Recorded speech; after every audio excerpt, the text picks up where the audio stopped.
Friends, আমি সোনিয়া। আমার নতুন একটি ব্লগে তোমাদের সকলকে স্বাগত। আশা করি তোমরা সকলে খুব ভালো আছো, সুস্থ আছো, আমিও ভালো আছি। আর আজকে যে কি হয়েছে আমাদের এখানে, এত পাখির আওয়াজ, কিচিরমিচির কিচিরমিচির আওয়াজ। অনেকদিন পর এই পাখির ডাক শুনলাম। এখন তো পাখির ডাক শোনা যায় না, মানে একদমই শোনা যায় না। আর কাক তো দেখাই যায় না। আমরা গ্রামে থাকি, সেখানেই আমরা কাক দেখি না। আর যারা শহরে থাকে সেখানে তো প্রশ্নই আসে না। তো যাই হোক, তো আজকে হচ্ছে বৃহস্পতিবার আর এখন ঘড়িতে বেজে গেছে দুপুর 2:10। এখন আমরা লাঞ্চ করব। আজকে একটু তাড়াতাড়ি লাঞ্চ করছি। ওর বাবা বাড়িতে নেই, ও গেছে শিলিগুড়ি। তাই ভাবলাম বসে থেকে আর লাভ নেই, আমি আর গুড্ডু লাঞ্চ করবো। তো চলো কি কি রান্না হয়েছে তোমাদেরকে দেখিয়ে দিই। তো হটপটে আছে ভাত, হাঁড়ি থেকে নামিয়ে একদম হটপটে রেখে দিয়েছি, অল্প করে আছে। ওর বাবা ভাত খেয়ে চলে গেছে শিলিগুড়ি। এখানে আছে পায়েস খেজুরের গুড়ের, এখানে আছে চিকেন, এটা হচ্ছে শুটকি মাছের চচ্চড়ি, আর এটা হচ্ছে মসুর ডাল, তারাও আরো আছে, আর এখানে আছে বেগুন ভাজা। তো এটাই হচ্ছে আজকে আমাদের লাঞ্চ। তো এখন আমরা লাঞ্চ করব, কারণ ওর বাবা যেহেতু বাড়িতে নেই আর দেরি করব না। এটা হচ্ছে শুটকি মাছের চচ্চড়ি, কিছুই না, ফুলকপি ডাঁটা, আলু, বেগুন, ছিম দিয়ে করেছি। আর ছিম তো আমাদের বাড়ির গাছের।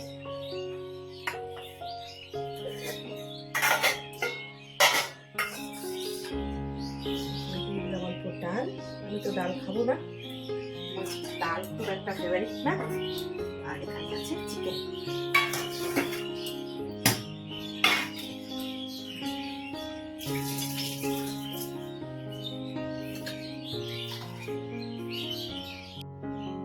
আমাদের লাঞ্চ কিন্তু কমপ্লিট হয়ে গেছে। আর এখানে দেখো জামা কাপড়ের ঢিপ, অনেক জামা কাপড় আজকে কাচাকুচি হয়েছে। এখানেও আছে, আবার এই চেয়ারেও আছে, সব শুকিয়ে গেছে। আজকে জ্যাকেটও ধুয়েছি, কিন্তু জ্যাকেটটা শুকোয়নি, হালকা ভিজে ভিজে আছে। তো বারান্দায় মেলে দিলাম। আর এখানে দেখো কি সুন্দর রোদ উঠেছে। রোদ ওই পাশের বাড়িতেই আছে, আমাদের বাড়িতে কিন্তু একটুও রোদ নেই। জানি না রোদ আমাদের বাড়িতে যে কেন আসে না, যখন দরকার নেই তখন ঠিক রোদ আসে। গরমের সময় টেকা যায় না আমাদের বাড়িতে। সমস্ত জামা কাপড় গোছানো হয়ে গেছে, এগুলো এখন আবার জায়গা মতো রাখতে হবে। এই এক কাজ আমাদের, জামা কাপড় কাচরে, শুকুতে দেওরে, তারপর আবার গুছিয়ে জায়গা মতো রাখরে। আর তোমরা পাখির আওয়াজ কি শুনতে পাচ্ছ? আমার কান ঝালাপালা হয়ে গেল এই পাখির আওয়াজে আজকে। তো লাঞ্চ করার পর ভাবছি একটু কমলা লেবু খাবো। তো কমলা লেবুটা একটু মানে ফাঙ্গাস লেগেছে, তাই এর মধ্যে একটুখানি দিয়ে দিয়েছি চাট মশলা। এখন এটাই খাবো। ফেলে দেবো কেন বলো, অনেক দাম জানো, একটা কমলা লেবু 20 টাকা করে নিয়েছে। এই যে এখানেও আছে, চলো গুড্ডুকেও দিয়ে আসি, আমিও খাবো এখান থেকে। তো গুড্ডু এখানে কম্পিউটার নিয়ে বসেছে, দেখ তো ভালো লাগে কিনা। কেমন? দারুণ।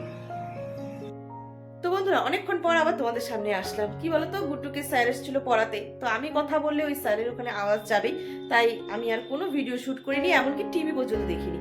তো শুয়ে শুয়ে এতক্ষণ মোবাইল খুটুর খুটুর করলাম।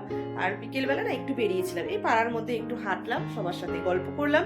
কি বলতো, ঘরের মধ্যে শুয়ে বসে থাকলে না নিজেকে আরো আমার রুগী রুগী মনে হয়। এমনিতেই শরীরটা ভালো নেই, কিন্তু দেখবে সবার সাথে একটু কথা বললে পরে বেশ মনটা ভালো লাগে। তো গুড্ডুর স্যার চলে গেছে পড়িয়ে, এখন ভাবছি গুড্ডুকে একটু কিছু করে দিতে হবে। করে দিব কি, দুধ বনভিটা দেবো আর বিস্কুট আছে সাথে, হয়ে যাবে। আর আমি এখন খাবো একটু গরম জল। চলো গুড্ডুকে দিয়ে আসি।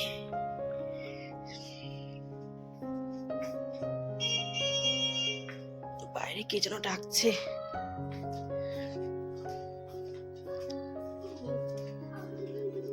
আর গুড্ডুর স্যার পড়িয়ে গেল কি গেল না, যে কার্টুন চলছে।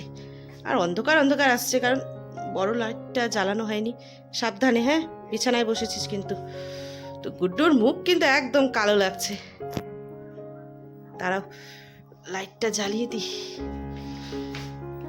কি বলতো, বড় লাইটটা না জ্বালালে না একদম আলো হয় না।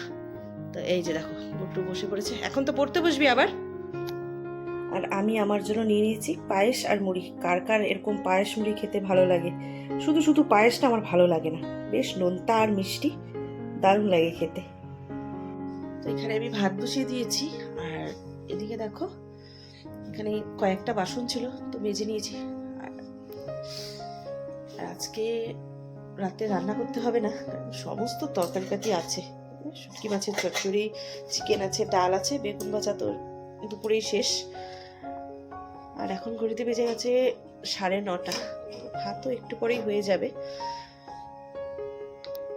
আর ঠান্ডা আমাদের এখানে অতটা নেই এখন, কিন্তু বেশ হাওয়া দিচ্ছে।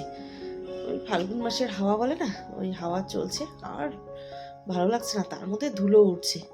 আজকে তাও আকাশে একটু শব্দ হয়েছিল, আমরা ভেবেছিলাম হয়তো বৃষ্টি হবে। বৃষ্টি কেন, কোনো কিছুই হলো না, ওই হাওয়া দিয়ে বন্ধ হয়ে গেল। বৃষ্টি হলে ভালো হতো, কিছু না, ধুলোটা আর কি একটু হলো কমতো, কিন্তু ধুলো তো কমলোই না, আরও ধুলো বেড়ে গেল এই হাওয়া দিয়ে। তো ডিনারটা বেড়ে নিয়েছি, ভাত একদম গরম, সব তরকারিগুলোকে গরম করে নিয়েছি। চলো আমরা ডিনারটা করে নিই এখন।